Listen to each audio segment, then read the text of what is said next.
Last time we were together, we finally finished the rest of John 10, which had been hanging out there for weeks and weeks and weeks. Which means that today we're ready to go into John 11. And I feel like I just did this, like not very long ago, talking about Jesus, Lazarus, Martha, and Mary. I'm pretty sure there was a sermon about that in the not too distant past. But in the sermon, there are lots of little bits and pieces that I don't always touch on. So we can kind of take our time and figure out what all is there and what it ought to mean and how we ought to act. The whole 11th chapter of John is about the illness, death, and resurrection of Lazarus. We see Jesus interacting with the two sisters again. We talked about Mary and Martha not very long ago, back in Luke 10, I think it was, where he comes to visit, and Mary is sitting and listening to Jesus, and Martha is being a hostess with the mostess. I vividly remember our conversations here about, why are we picking on poor Martha again? Because she's just doing what she's supposed to. So it has not been that very long ago.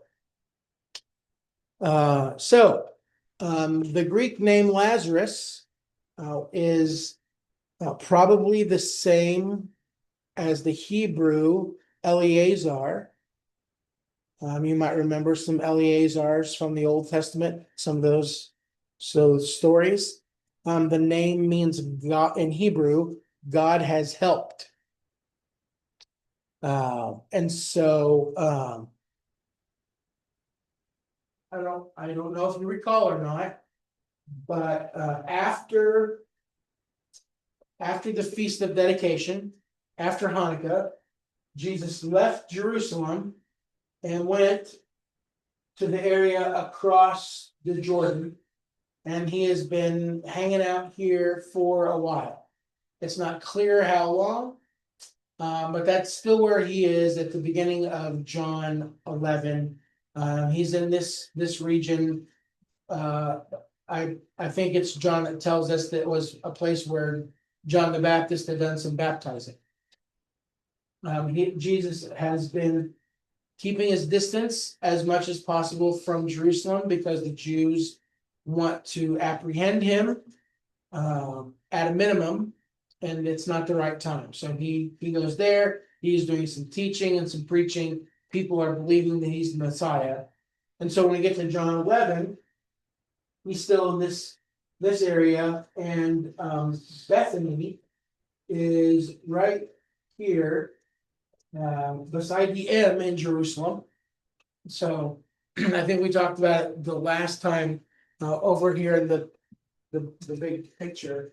So this is facing west. They're looking towards the Mediterranean Sea. Here's the hill of Jerusalem.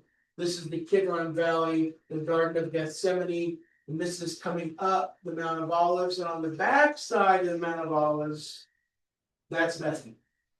It's probably not more than just a couple of miles, something that you can walk pretty easily, really in just a couple of hours, to get from the village of Bethany back into the city.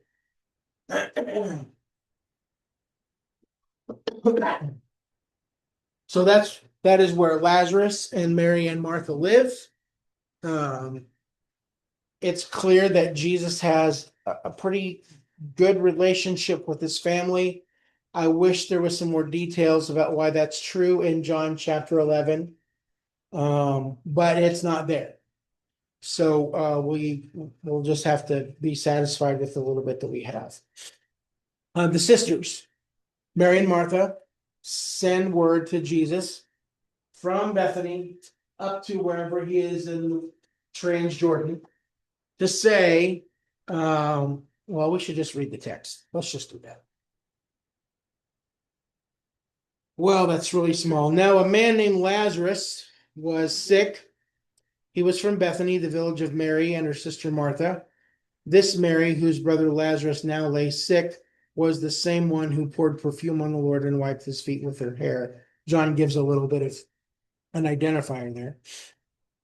So the sister sent word to Jesus, Lord, the one you love is sick. When he heard this, Jesus said, this sickness will not end in death. No, it is for God's glory, that so that God's Son may be glorified through it. Now, Jesus loved Martha and her sister and Lazarus. And so when he heard that Lazarus was sick, he stayed there where he was 2 more days. And then he said to his disciples, let's go back to Judea. But Rabbi, they said, a short while ago, the Jews there tried to stone you, and yet you are going back. Remember that, right? From the last time we were together, he's teaching the temple courts. They do not like what he has to say, and they're picking up whatever rocks they can find to kill him. They're not making this up. It's not been that long. Jesus answered, are there not 12 hours of daylight? Anyone who walks in the daytime will not stumble, for they see by this world's light. It is when a person walks straight that they stumble. So, no, those are not the right letters at all. When a person walks at night, they stumble, for they have no light. After he had said this, he went on to tell them, our friend Lazarus has fallen asleep, but I'm going there to wake him up. His disciples replied, Lord, if he sleeps, he'll get better. Jesus had been speaking of his death, but the disciples thought he meant natural sleep. And so then he told them plainly, Lazarus is dead. And for your sake, I'm glad I was not there, so that you may believe, but let us go to him. Then Thomas, also known as Didymus, said to the rest of the disciples, let us also go, that we may die with him.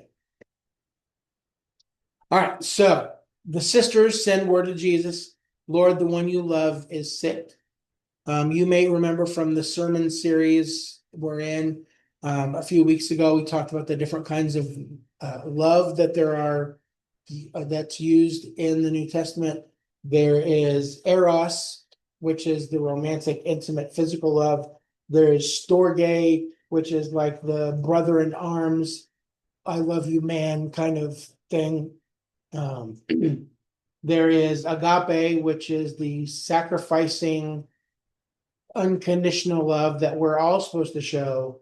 And then there is philia, which is the family, again, sort of the love of brothers, very deep friendships.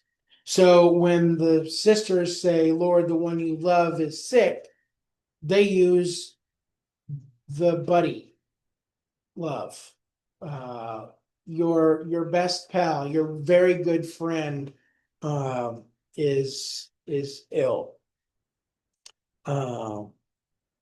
He's in bad shape. He's very weak. He's very sick. The condition is pretty dire. And the expectation, I think, from the sisters is not just we're letting you know that he's ill, but he's sick. So y'all come. Please come to Bethany. And what is Jesus's answer?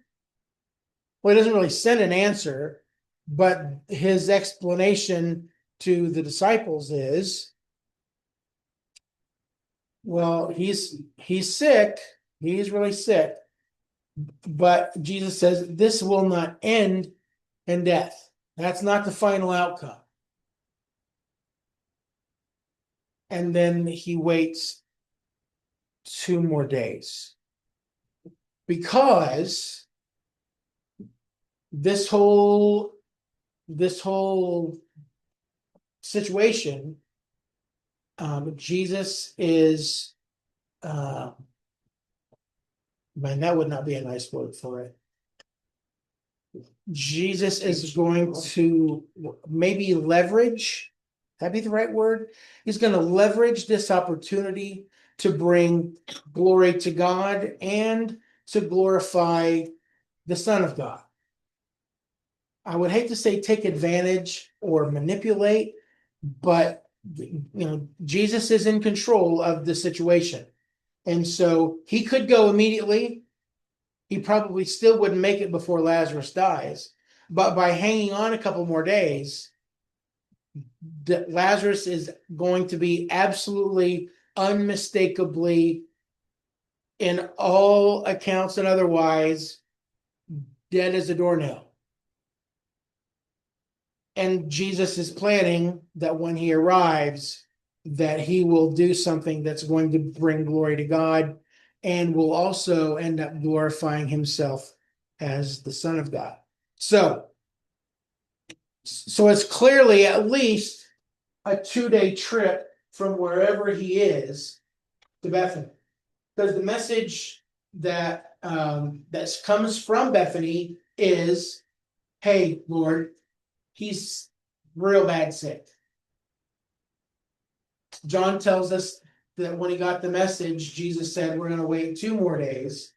And when they arrive in Bethany, he's been in the tomb for 4. So it's at least a 2 or 3 day trip from where they are to Bethany.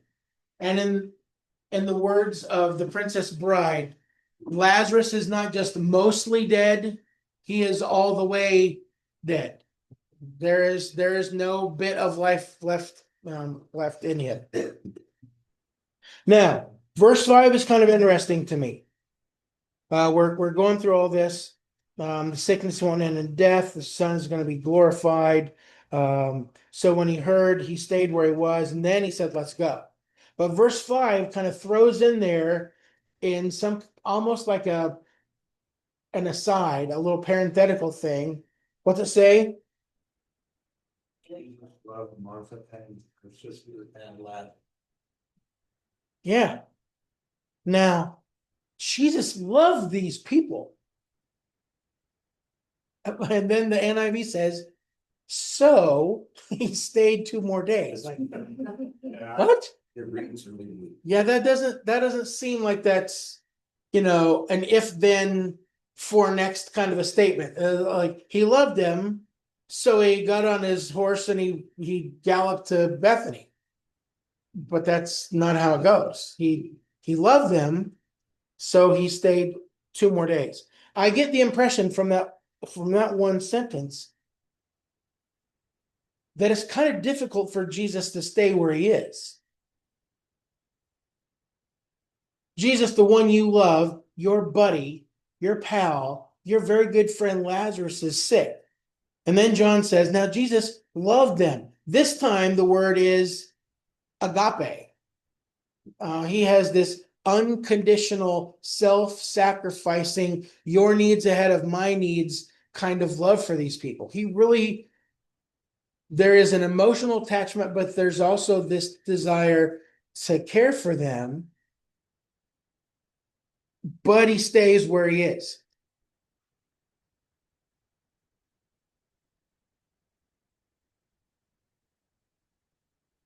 I'm not exactly sure what to do with that. I think it probably tells us something about the nature of Jesus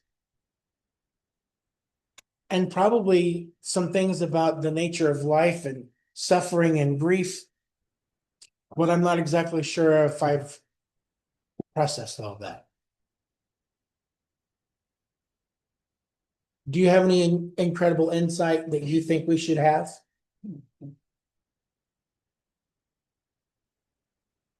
The point he was trying to make was more important than their grief.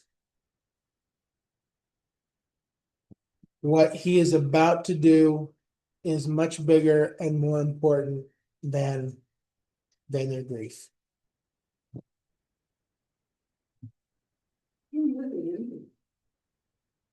Well, he knew what he was about to do.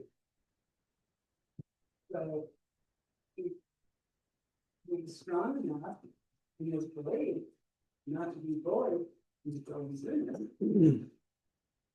Yes. I suppose maybe, some of the application for us is that even in deep grief, when it feels like there's nothing going on up here, we still need to understand that our Father loves us and that He has compassion for us.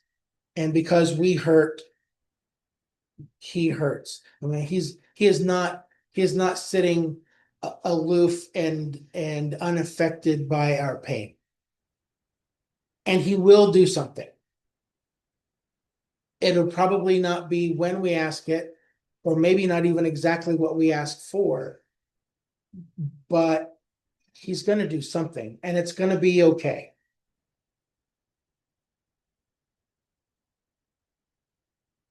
What do you think? I don't say just want to just get up and go right away, right? Yeah. But we have to, we have to just stop and think about that our emotions to really feel. That's it. Yes, that. I know I've talked about this a lot before, but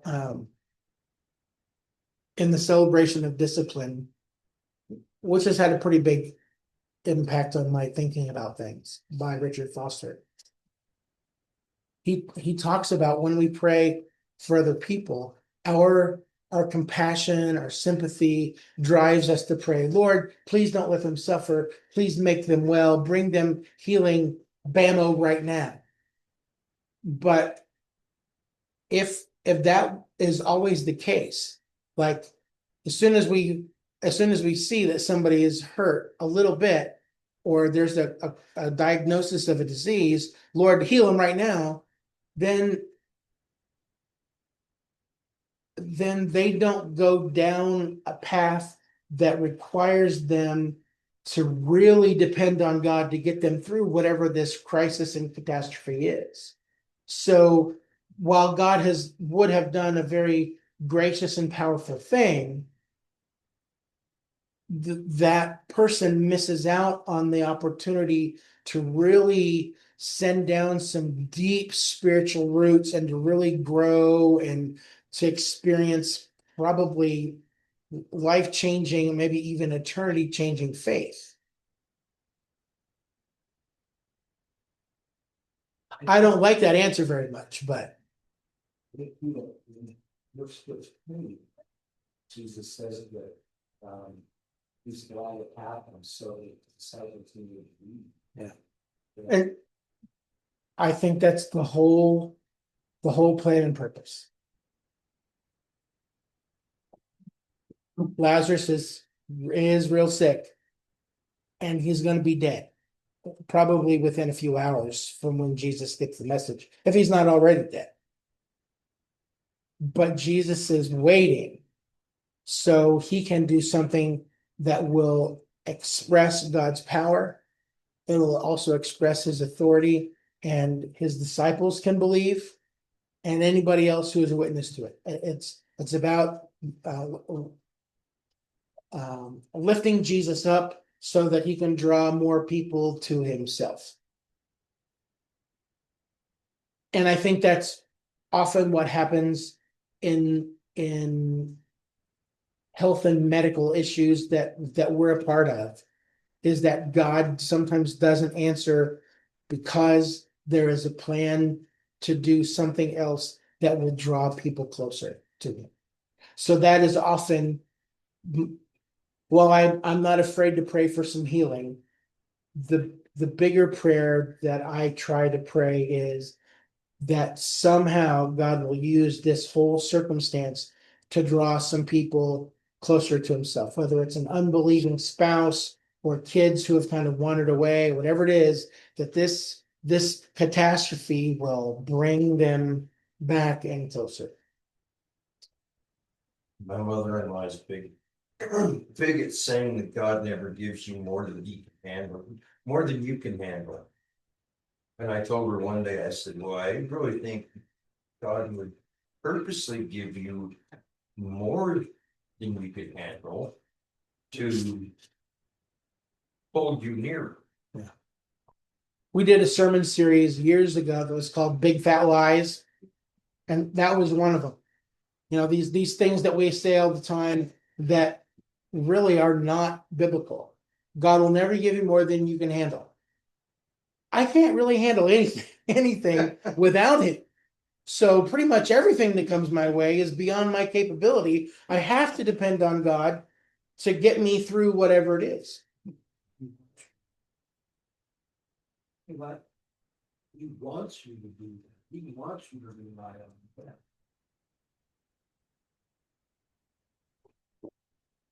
Okay, verse I tell us. something. Verse 7-ish. Man, I swear these letters have gotten smaller. When he says to his disciples, then after 2 days, let's go back to Judea. The disciples in my head say, are you nuts? That's crazy. Why would we want to go back to Judea? We just came from there because they're going to kill you. You are jumping back into the fire from the frying pan. Why would you want to do that? And then Jesus gives this incredibly insightful and clear response. Oh, absolutely. Don't you get it?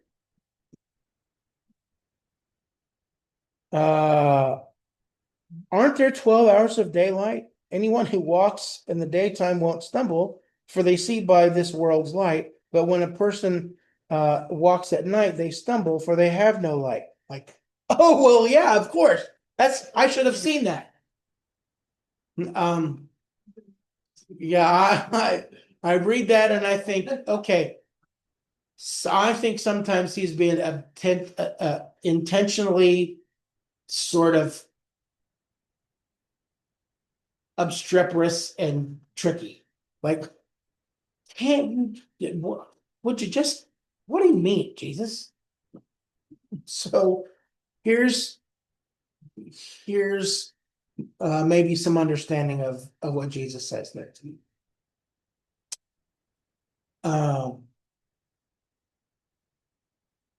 Always in Bible, to be in the light is to be on the right path, to be close to God. Darkness is chaos and evil and distance from God.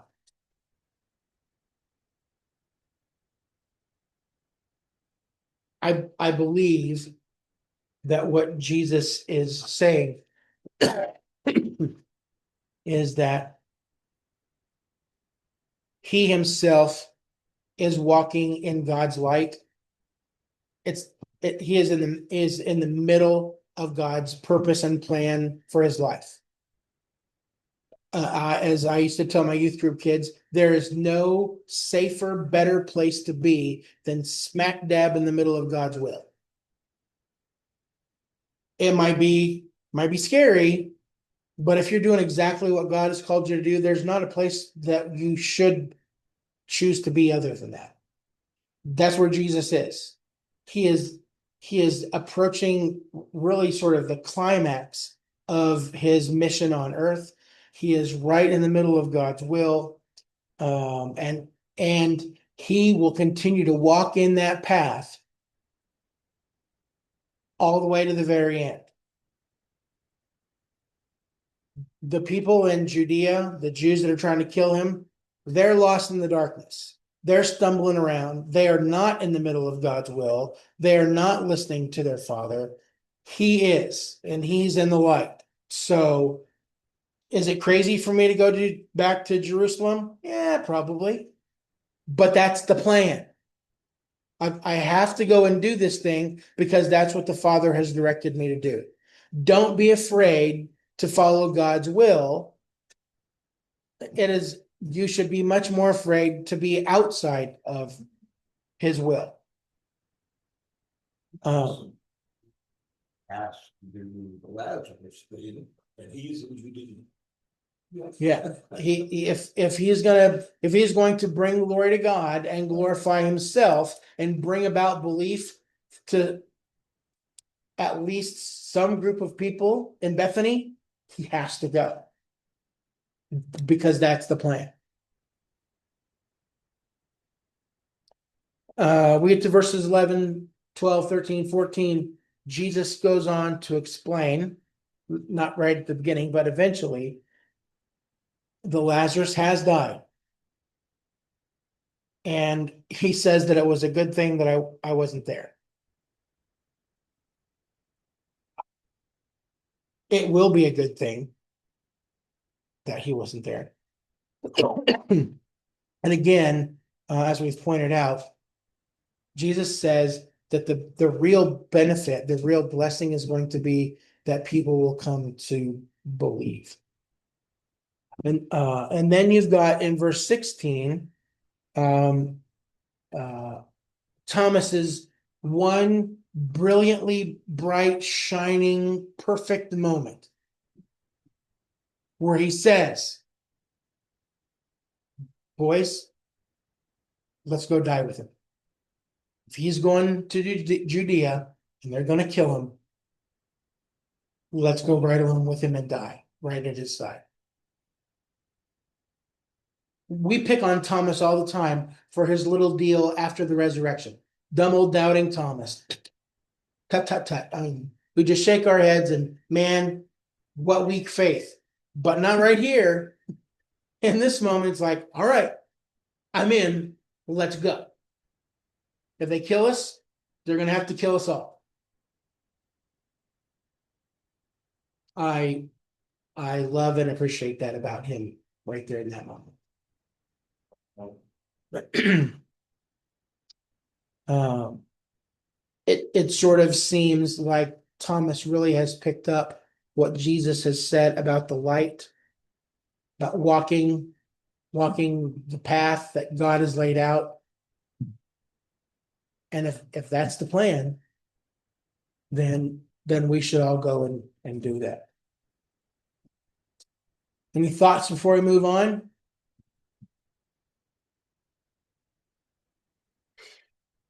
Okay. In the next section, it starts in verse 17. We see that Jesus has made his way there. On his arrival, Jesus found that Lazarus had already been in the tomb for 4 days. Now, Bethany was less than 2 miles from Jerusalem, and many Jews had come to Martha and Mary to comfort them in the loss of their brother. When Martha heard that Jesus was coming, she went out to meet him, but Mary stayed at home. Lord, Martha said to Jesus, if you had been here, my brother would not have died. But I know that even now God will give you whatever you ask. Jesus said to her, your brother will rise again. And Martha answered, I know he will rise in the resurrection at the last day. And then Jesus said to her, I am the resurrection and the life. The one who believes in me will live even though they die, and whoever lives by believing in me will never die. Do you believe this? Yes, Lord, she replied, I believe that you are the Messiah, the Son of God, who is to come into the world.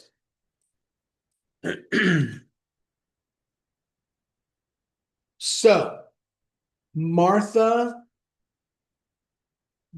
absolutely believes in the power that Jesus wields. When she hears that he has arrived, she runs out to meet him before he even gets to the house.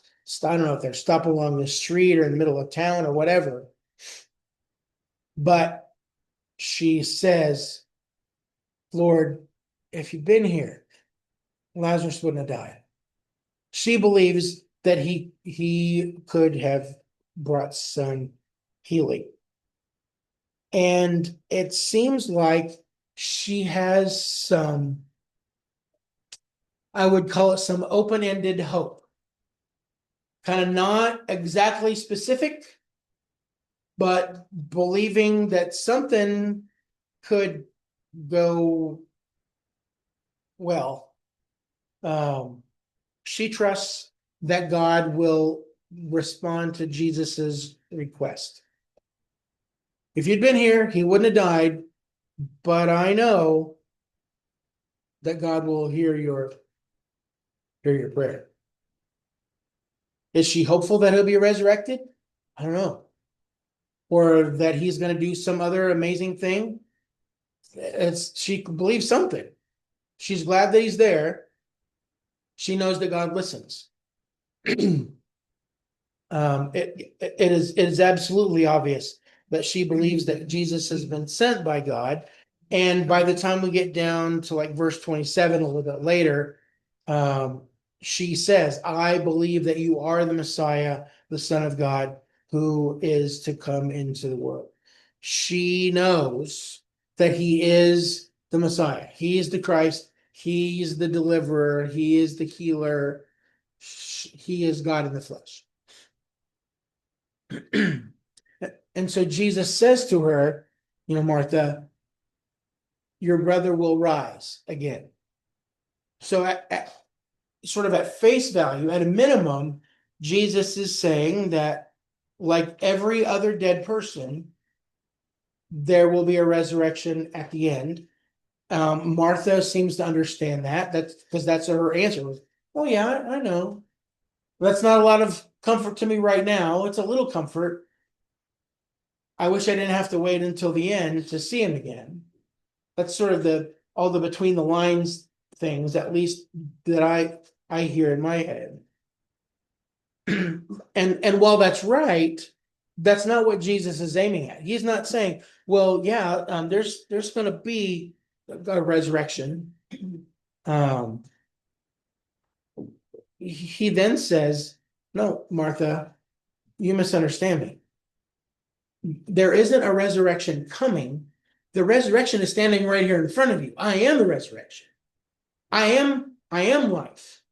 And so sort of essentially, hang on a second, watch this. But he says that anyone who lives believing in him will never die, which is probably a statement about Lazarus's lifestyle. Lazarus must have been the kind of guy who lived a life that was based on his belief that Jesus was the Son of God. It wasn't just something that he had this sort of mental assent that he agreed philosophically with.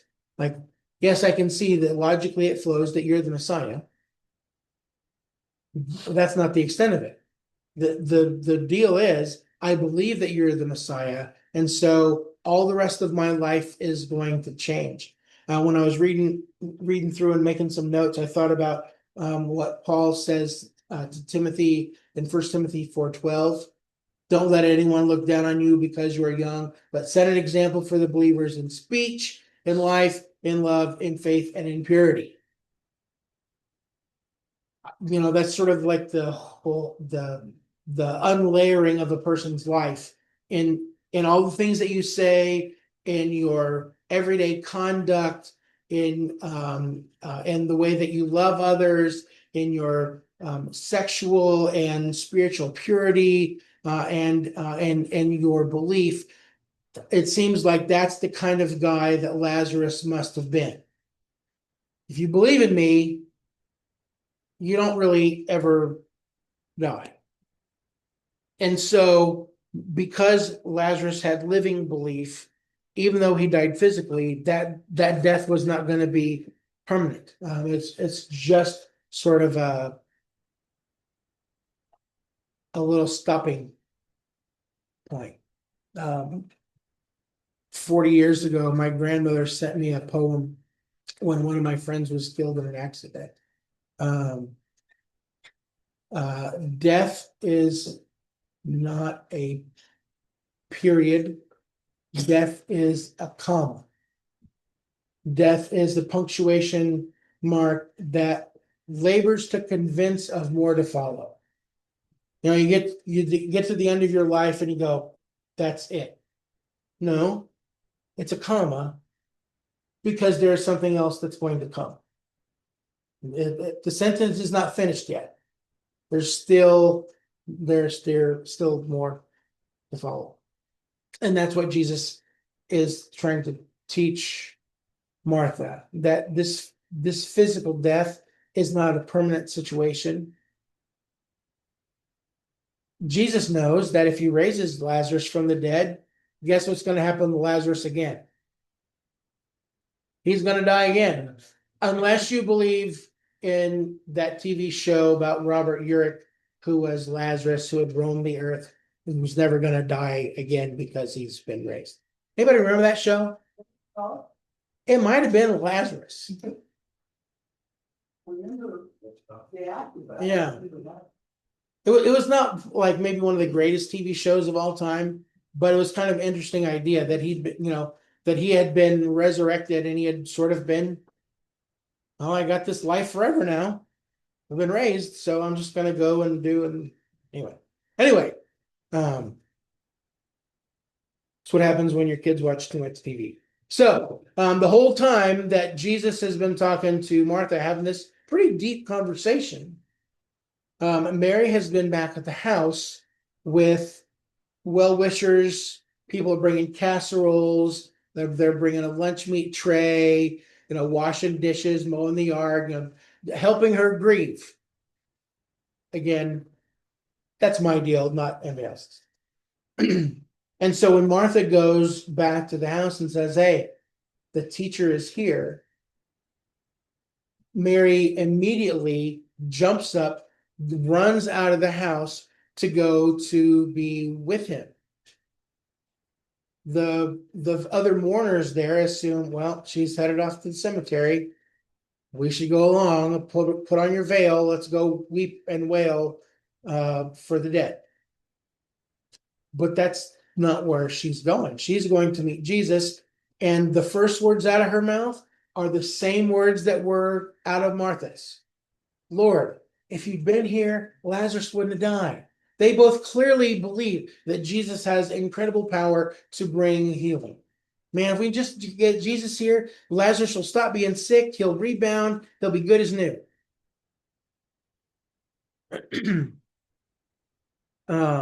There is clearly in this family a lot of belief in Jesus's ability and power.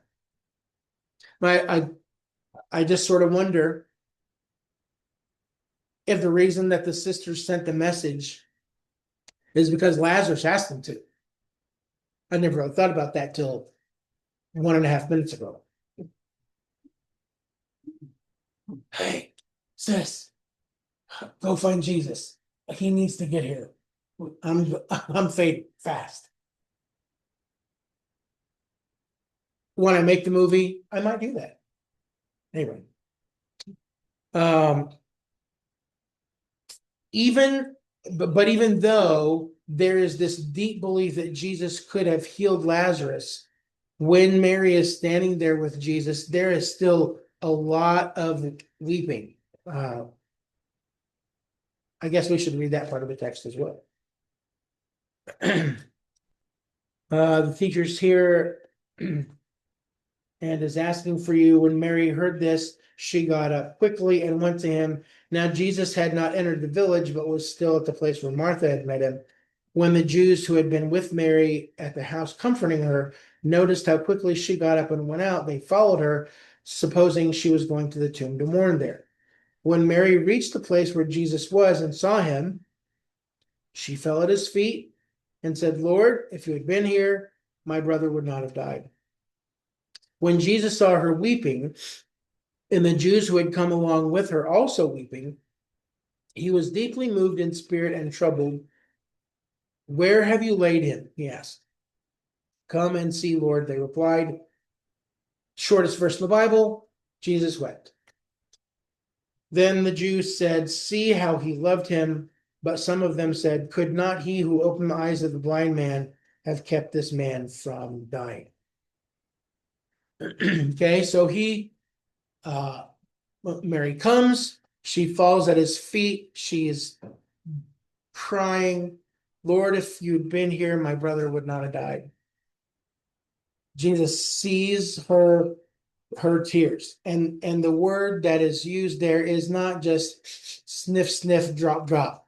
It is loud wailing. She is deeply affected by the loss of her brother. And Jesus is affected by her. Remember, he loves this family. These are his friends, supporters in some way. So he sees Mary crying and grieving. He sees all these people coming up from the city who are there to grieve along with her.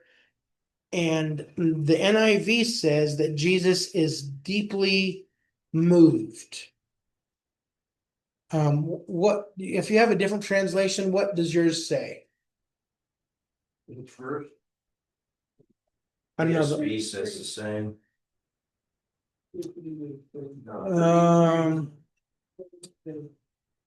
Jesus therefore saw her weeping, and the Jews who came with her also weeping. He was deeply moved in spirit and troubled. That's greatly troubled. Okay, deeply moved in his spirit and troubled. Now, when I sort of pick at those words in the original language, I got way more questions than I got answers. Because, when we read it in English, we think, oh yeah, Jesus kind of breaks down. He's crying. He's sad. His compassion is leaking out all over the place. And that's reasonable. But the word that John uses here for deeply moved in the spirit is a weird word. It's the word that they use for the snorting of a bull. Yeah, how fun is that?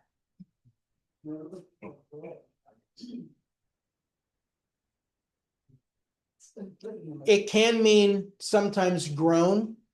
That's a really great big long one, like embryomai. It's mostly vowels. But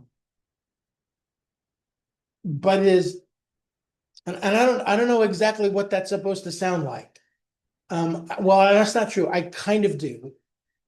Because there are moments when you're doing the ugly crying where it's not just tears down your face and your nose running and a little bit of noise from your mouth, but it's a kind of when you're really, really, really sobbing. It's your breath. Exactly. You can't breathe. You're an absolute horrible hot chocolate mess. It's ugly. I can, in my view of Jesus, there's room for that. That he is so moved with compassion and his own personal loss. Even though we know. Even though he knows what's about to happen. It could mean, though, part of the definition of that word has to do with some indignation, like, what's wrong with all these people? So it could be some of that too. Like, look at all these people come from town, all these fake wailers and mourners. They're just making this situation worse. They're just in it for the experience. They don't really know Lazarus. Could be some of that too. That's why I say I don't really know what to make of it exactly, because you could kind of go either way. Whether he is angry about it or he's just overcome with sympathy. When we get to verse 35, Jesus is weeping. Now, it's not the same word that's used to describe Mary and the other mourners. They're doing the loud thing that you might see in a movie about the Middle East even today. People all dressed in black, and it's overwhelmingly sad. A loud lament. The word for his weeping is the shedding of tears. He is clearly there is compassion and sympathy. Which we probably should take some comfort in this as well when we experience grief and loss like this. That Jesus is affected by our sadness as well. He is not dispassionate. He is not some kind of divine robot who goes through our lives going, yes, my son. That's how I imagined it. He was reacting more to their grief than his own.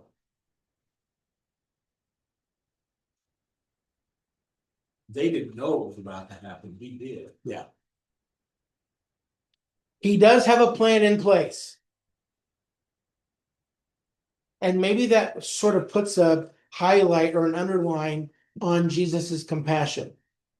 He knows that in about 15 seconds that everything is going to change in a remarkable way, but he still feels for those people who are experiencing this loss. That, so, what I don't continue to read. John 12:27, where it says, Jesus, we can now my soul is with trouble. And what shall I say? Father saves me from his power. I don't know if that's the same word. I believe it is. I think that that Greek word is terrasso, which sometimes mean to just kind of all stirred up and mixed up, and so he's got this thing or ugly crying, and he's all stirred up, churned up on the inside as well. Again, while I appreciate the number of movies and TV shows that have endeavored to show what Jesus must have been like, the one from my childhood where he is just like this, like almost kind of like perfect android, where he really doesn't get affected by much. I just feel like that is so wildly inaccurate based on, especially what we see in this moment right here. That he has got all kinds of sympathy and empathy and compassion, and he feels our pain. Our God is a good father. When your kids hurt, don't you hurt? Every time that some dumb boy has broken Cora's heart, maybe I'm like Jesus. My heart breaks for her, and I want to go bash in some little pointy head someplace. Emphasize the point. So I'm gonna throw this out there because every time they talk to him, they say, if you'd been here, my brother would not have died. Which they know his power up to a point, and then the other one, another one says, he was able to, make blind men see, could he have not kept this man from dying? So it's all up, sick. We could have kept her from dying. It's all up to a certain point. And all of those other people that he saved, they were either not quite dead yet or just barely dead. This guy's been dead 4 days. He wanted to make sure of that. So I think not just that he has the power, the extent. The first person that Jesus raised was Jairus's daughter. She had clearly just died, like moments before he arrived, and he brought her back. We saw him come up to the funeral procession there in the city of Nain. The widow's only son is being carried around on the little pallet. They're taking him to the cemetery because he has died that day. That's how you do it. There's no 3-day waiting period or 2 months in the morgue. It's, the day you die is the day they're going to put you in the ground unless it's too dark. So he's been dead for part of a day, and Jesus brings him back. This time, It's days plural. He really is all the way dead. The people understand that his body has begun to decompose in the heat and the climate of that day. I don't, I wish that there was a way to ask Mary and Martha, so really, when Jesus showed up, did you think that he was going to raise your brother? Or you're just glad that he's there to help you feel better? Again, I think maybe it's this sort of open-ended hope, like, well, he's here. I know God's going to do whatever you ask. Dot, dot, dot, hope, hope, hope. Wink, wink, winkety, wink, wink. Like, you're going to do something, right? But it is interesting that the people who've come from Jerusalem, at least they expressed a little more curiosity about the power of Jesus. Well, if he can bring sight from to the blind, couldn't he have saved this guy? They believe that he can do something. So that takes us down to verse 30 something. Maybe an 38. Jesus, once more deeply moved, same word, came to the tomb. I don't know if it makes me feel better to imagine Jesus doing the ugly cry, but he is affected. He came to the tomb, a cave with a stone laid across the entrance, and Jesus said, "Take away the stone." "But Lord," said Martha, the sister of the dead man, "by this time there's a bad odor, for he has been there 4 days." By waiting, To make sure he's really dead. so this really would, nobody could doubt. We quote the King James version of this verse a lot in our home. I love that part. But Lord, he stinketh. Yeah, I've got a couple of those at my house. Lord, he stinketh. But then Jesus said, "Did I not tell you that if you believe, you will see the glory of God?" Which translated is, watch this. So they took away the stone. Then Jesus looked up and said, "Father, I thank you that you have heard me. I knew that you always hear me, but I said this for the benefit of the people standing here, that they may believe that you sent me." A little magic healing of deaf ears, blind eyes, mute tongue, crippled hand.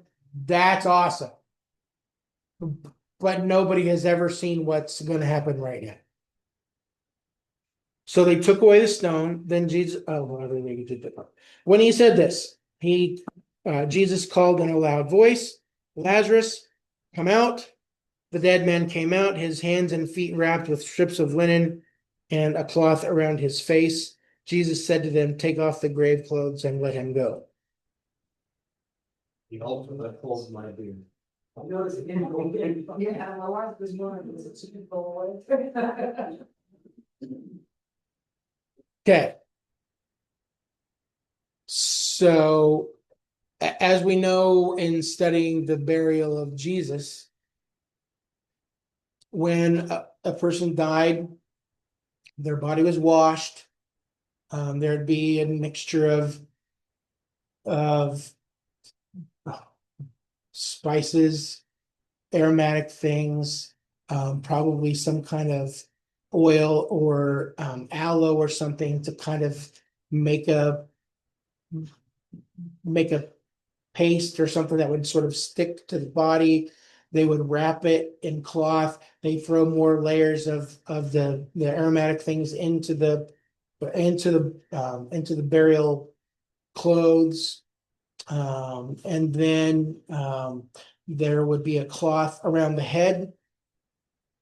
There would the hands would be wrapped tight to the body. The feet would be wrapped tight together. I don't know if you've ever pictured this in your head, But when Jesus says, Lazarus, come out, Who's walking the hallway? Are they really trying?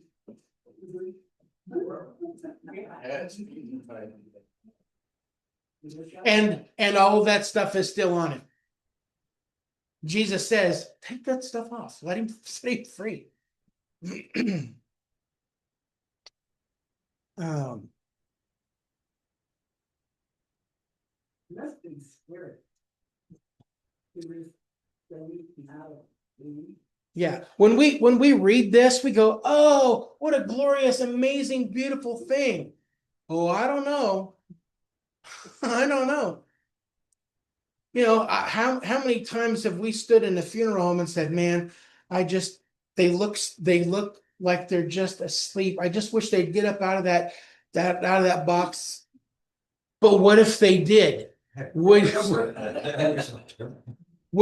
you be comforted and overcome with joy? Like, oh, there'd be people screaming and running for the door.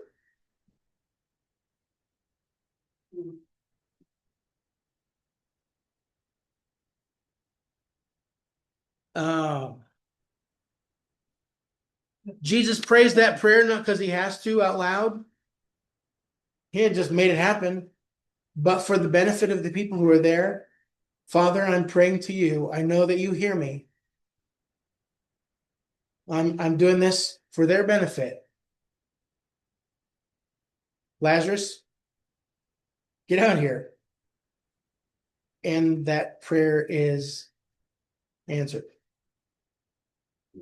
Somebody has the nerve, I'm assuming maybe the sisters, are the ones who rush up to the body and begin to unwrap it.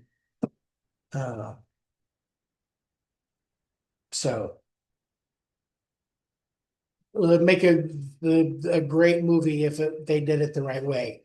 It would be awesome to watch. I hope when we get to heaven, we get to see this one on DVD, because I think about this one a lot.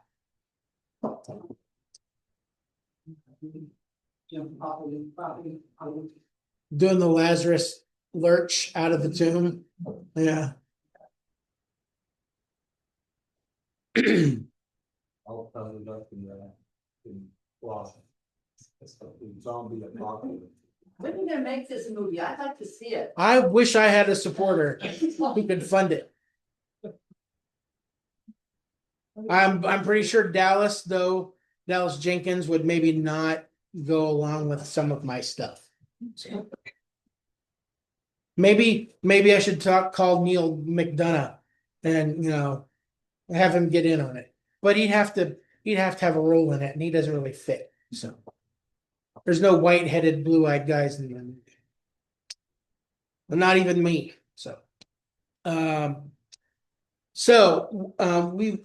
the rest of the chapter, which we won't read, but the summary of the rest of the chapter is that this event really causes a buzz, as you would expect. If we heard that that down in Layton, that somebody prayed, and somebody who'd been in the mortuary, the funeral home, had been there for a week, got up and walked out of the mortuary and went back to his house, that would be all over the news. There'd be everybody talking about it, giving their opinions. And the same thing is true here. Jerusalem hears about it. It's only 2 miles away. And the Jewish leaders are somewhere between intensely angry and terrified, because they know that this is a huge deal. They've got to figure out how to get ahead of this thing, or there's going to be a revolt. They're going to lose their country because the Romans are going to exterminate all of them. And so the high priest Caiaphas says to his colleagues, you all don't understand. It is better for one man to die for his nation than for the whole nation to be destroyed. He is willing to make Jesus the sacrificial lamb. Not in a religious sense, but in a political sense. If I gotta kill this guy to make sure that Rome leaves us alone, that's what we're gonna do. The needs of the many outweigh the needs of the one. The ironic thing is that Caiaphas doesn't know how right he is, because that's exactly what Jesus has come to do, to be the sacrificial lamb who dies in the place of everybody else so that everyone can be saved. If only Caiaphas believed his own sermon. And then when we get to verses 53 and 54, I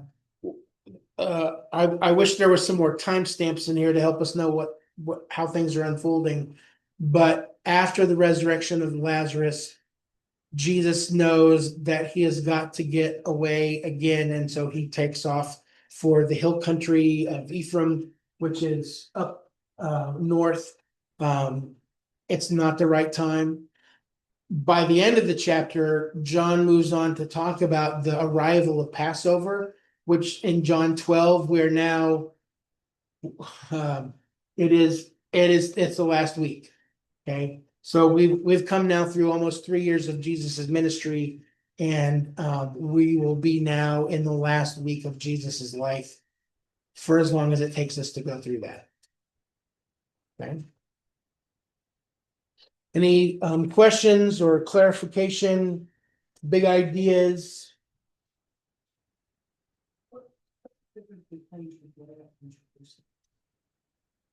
Jerusalem is a city in the region of Judea. Judea would have been the word that the Romans used to describe this southern territory, below Samaria, below Galilee. I mean, each region's got a name.